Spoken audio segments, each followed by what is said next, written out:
I've always been a fan of LG's past devices. I loved the G3 for its crazy good looking display and design. The G4 was sort of a spin-off of the G3, only more refined, but then LG introduced the G5 2 months ago, and if you've paid any attention to most of the media, it's been getting mixed reviews. So let's talk about the LG G5 openly and honestly in this LG G5 review. First thing we need to talk about is the new design. The old G4 carried over the G3's design idea, but infused it with a little bit of LG G Flex 2 design by making it a little bit more squared off on the corners. The new G5 has adopted an entirely new design concept and some design cues from the LG G3 in my opinion. The rear of the G5 looks nothing like any previous LG phones. The only thing carried over is the backward-facing power button. To me, it actually reminds me of the LG 5X, but way more premium. And speaking of premium, there's been a lot of talk about this paint coating on the G5 making it less premium. While to me the coating provides a fair amount of grip of what would be an extremely slippery phone due to the curved edges.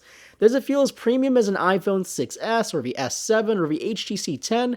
No, but it does feel hundreds of dollars more expensive than the last two G models from LG. Hardware on the outside of the phone has also changed. Physically, the phone has decreased in size, which means the 5.5-inch display is no more. It now has a 5.3-inch Quad HD IPS LCD panel with a rating of 900 nits of brightness. It's extremely bright and clear, and it's probably one of the best IPS panels I've seen in a very long time. The volume buttons have been placed on the left side of the device, which took some time getting used to, but after a few days it felt like every other Android phone. But most importantly, the G5 has a new 16 megapixel camera on the rear next to an 8 megapixel wide angle camera. When paired up, these two will give you a 134-degree field of view for those ultra wide landscape photos, but beware the crazy amount of distortion and fisheyeing when using it. Spec-wise, the G5 has it all. The Snapdragon 820 is running the show next to the latest Adreno 530 GPU. 4GB of RAM and 32GB of built-in storage make up the rest of the G5's internals. MicroSD card expansion still exists, and now it's right next to the Nano SIM card, and the huge thing with the G5 is its removable battery. Well, the G5 this year went unibody,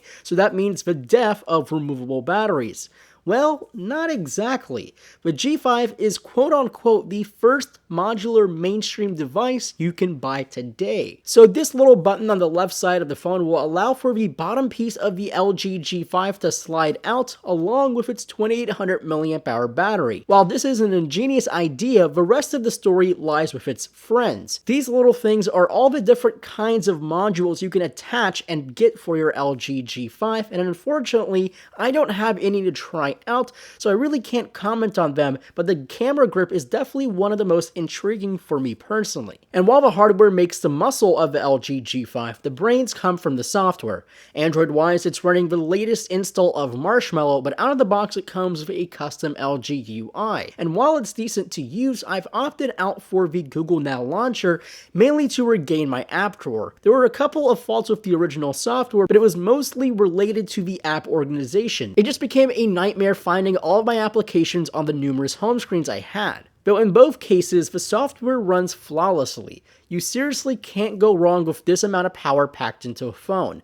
Though its stock software isn't exactly on par with the rest of the flagships, though the Google Now launcher is a pretty good alternative for anyone. Now let's talk about the camera. So unlike a lot of other flagships, the G5 sticks true to its 16 megapixel camera size, a slightly tweaked for better performance iteration of the LG G4's camera. However, next to its 8 megapixel secondary camera, when those two are paired, it's capable of taking a photo with a mega wide 134-degree field of view. While it's a pretty neat party trick, it does distort like crazy, and the quality isn't nearly as good as the 16 megapixel unit on its own. I'll have a separate video comparing all the flagship cameras soon, but in a few words, the G5's camera is good, but not the best in 2016. The images are full of sharpness and detail, but I wouldn't rank it number one in photo quality. Its 4K video, on the other hand, is pretty good and has has some insane stabilization that works wonderfully. And the last thing I want to mention in this review is battery life. The G5 has a 2800 mAh battery, down 200 from the G4. It doesn't quite last all day, perhaps around 4 hours of screen on time if you're a heavy user. Though when that does happen to you, you can either plug in and quick charge, or you can slide the bottom and insert another battery. So to wrap it all up, the LG G5 is a sidestep from the norm of a super smartphone. It packs all the same hardware you would expect, but has some caveats like strange software quirks. But when compared to the S7 and other Android flagships on the market,